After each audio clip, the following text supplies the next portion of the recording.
বিসমিল্লাহির রহমানির রহিম। এই প্রশ্নটা হচ্ছে 2√3 একক বাহু বিশিষ্ট সমবাহু ত্রিভুজের অন্তবৃত্তের ক্ষেত্রফল নির্ণয় করো এবং সাস্টে আসছে এটা 18-19 সেশনে। তবে আমাদের উদ্দেশ্য হচ্ছে যেই প্রশ্নগুলোর সলিউশন ইউটিউব অন্য জায়গায় পাওয়া যায় না, আমার উদ্দেশ্য হচ্ছে এই প্রশ্নগুলোর সলিউশনগুলো দেওয়া।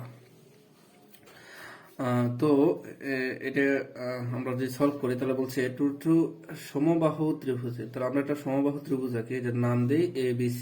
ত্রয়ের সমদ্বিখণ্ডক ত্রয়, তিনটা কোণের সমদ্বিখণ্ডক যেখানে মিলিত হবে এটাকেই বলা হবে আমাদের অন্তকেন্দ্র।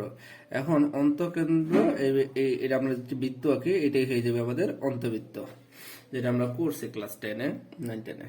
আচ্ছা, এখন আসো এই অন্তবৃত্তের কেন্দ্র যদি ও হয়, এখন এটা যেহেতু সমবাহু ত্রিভুজ, এখন বলছে অন্তবৃত্তের ক্ষেত্রফল, তাহলে অন্তবৃত্ত যেহেতু বলেছে তার মানে এখানে তোমার ক্ষেত্রফল, যেহেতু বৃত্তের ক্ষেত্রফল পাইয়ার স্কয়ার, অন্তবৃত্তের ক্ষেত্রফলটাও সেম পাইয়ার স্কয়ার, তার মানে এখানে শুধু কার মান লাগবে, এখানে লাগবে আর এর মান, অর্থাৎ ব্যাসার্ধ লাগবে।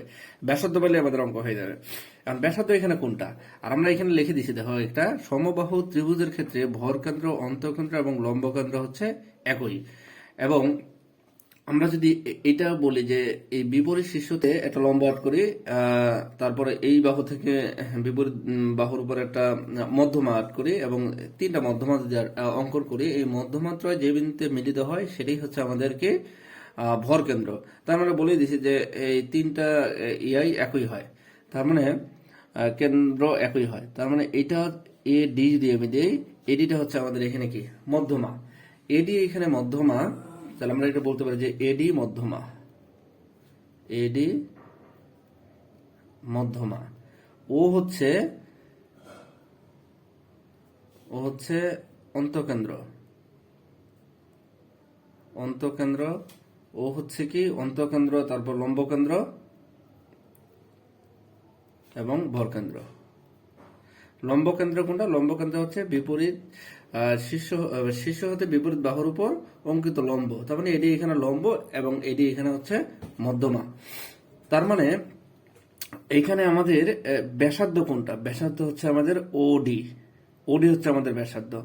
ওডি ব্যাসার্ধ, বা এইখানে আমরা নাম মেনশন করে এটা না বলি আমরা 2√3, এই যে 2√3, তার মানে প্রত্যেকটা বাহুর দৈর্ঘ্য। তার মানে এখানে বলতে পারি যে এ বি, এইখানে আমরা বলে দিতে পারি যে এ বি ইকুয়াল হচ্ছে বিসি ইকুয়াল সি এ ইকুয়াল হচ্ছে 2√3, এটা আমরা বলে দিতে পারি যেহেতু সমবাহু ত্রিভুজ।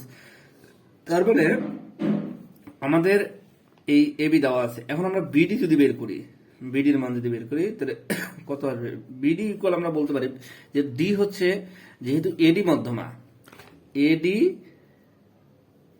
মধ্যমা, তাই ডি বিসি এর মধ্যবিন্দু, সি এর মধ্যবিন্দু। এটা আমরা মধ্যমার সংজ্ঞা অনুসারেই পাই যে মধ্যমা যদি হয় তাহলে বিপরীত বাহু মধ্যবিন্দু ছেদ করবে, ডি মধ্যবিন্দু, তার মানে ডি হচ্ছে বিসি এর মধ্যবিন্দু।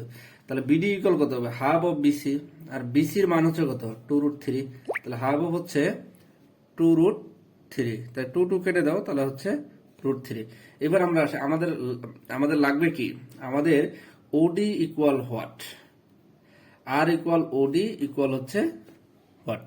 আমাদের এটা দেখায় যে আর ইকুয়াল ওডি ইকুয়াল হচ্ছে হোয়াট, তার মানে আমাদের ওডি লাগবে। তো ওডি আমরা কোথা থেকে পাবো? আমরা যদি বলি যে ও এ বি ডি একটা কি ত্রিভুজ? সমকোণী ত্রিভুজ। কেন সমকোণী ত্রিভুজ? কারণ এডি হচ্ছে এখানে লম্ব, কারণ লম্বকেন্দ্র এটা। তারপরে যদি বলি যে ত্রিভুজ এ বি ডি সমকোণী ত্রিভুজ, সমকোণী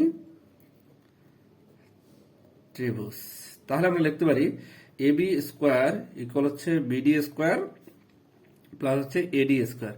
এবি মানে হচ্ছে 2√3 এর উপরে স্কোয়ার, বিডি মানে হচ্ছে এখানে দেওয়া আছে যে বিডি, বিডি হচ্ছে √3 স্কোয়ার প্লাস হচ্ছে এডি স্কোয়ার, তার মানে হচ্ছে এখানে 12, এখানে হচ্ছে 3 প্লাস এডি স্কোয়ার।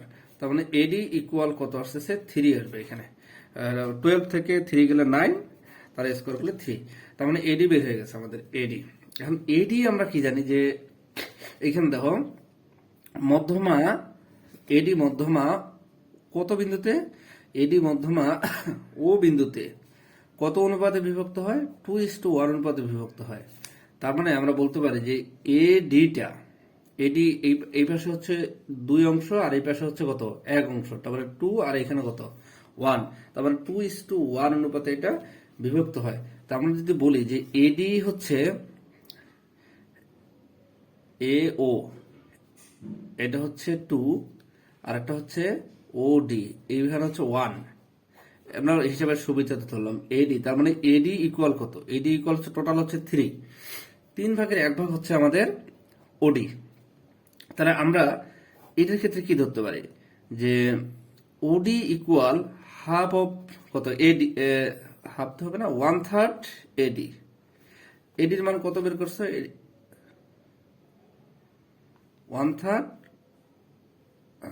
হ্যাঁ হ্যাঁ, এডি ইকুয়াল কত? 3, এডি ইকুয়াল 3, এটা কেটে দাও তাহলে হচ্ছে কত? 1। এই ওডি হচ্ছে আমাদের কত?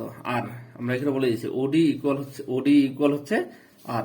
তার মানে বৃত্তের ক্ষেত্রফল, অন্তবৃত্তের ক্ষেত্রফল পাই আর স্কোয়ার। তার মানে পাই, এটা 1 এর উপর স্কোয়ার দিলে এটা পাই হয়। তার মানে অ্যান্সার হচ্ছে এটা। Thanks for watching my video.